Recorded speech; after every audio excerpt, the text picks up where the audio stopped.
So, ito po ating mga carrier. Nap Nap Japan.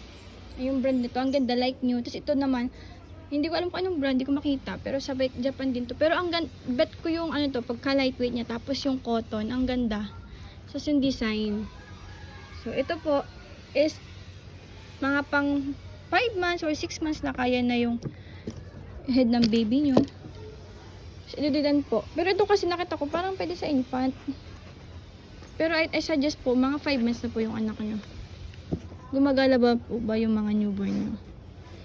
Usually naman pag malaki na tayo, gumagala kay baby. Ang ganda po nito. Sinap Nap. Ang ganda ng quality. Tapos ang ano siya, lambot. Tapos cotton.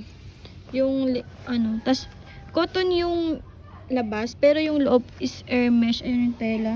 Kita nyo ba? Air mesh. Ito cotton. Ito hindi ko alam tong Tommy Snugly na to. Pang toddler na po ata to eh. Ayan o. Pero kay rare siya oh. Okay yung mga belt. I-wash yun na lang. Selling low. Ayan po.